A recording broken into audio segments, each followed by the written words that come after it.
অভয়াপুৰীত এবাৰ দুৰ্বৃত্তৰ টাৰ্গেট বিহুতলী দুৰ্বৃত্তই ছিঙি লণ্ডভণ্ড কৰিলে বিহু তোৰণ দলিয়াই পেলালে অসমীয়াৰ স্বাভিমানৰ জাপি আৰু গামোচা অভয়াপুৰীৰ নতুন দেওহাটীৰ ৰঙালী বিহু সন্মিলনীত এই ঘটনা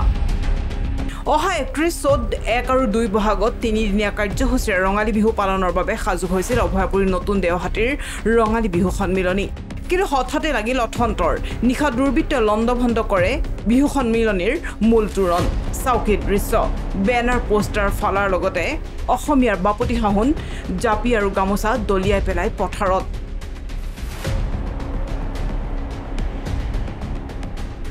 ইফালে দুৰ্বৃত্তক কৰাক্ত কৰি উচিত শাস্তিৰ দাবী তুলিছে এতিয়া স্থানীয় লোকে ইতিমধ্যে আয়োজক কমিটিয়ে অভয়াপুৰী থানাত দাখিল কৰিছে এজাহাৰ বিহুখন আজি 1995 চনৰ পৰা আমি উদযাপন কৰি আহিছো আমাৰ নতুন দেওহাটী ৰঙালী বিহু সন্মিলনী যোৱাকালি আমাৰ এই বিহু উপলক্ষে আমাৰ এই তোৰণখন নিৰ্মাণ কৰা হৈছিল যোৱাকালি ৰাতিপুৱা আমাৰ ল'ৰাকেইটাই বহুত কষ্ট কৰি এই তোৰণ বনাইছিল যোৱা ৰাতি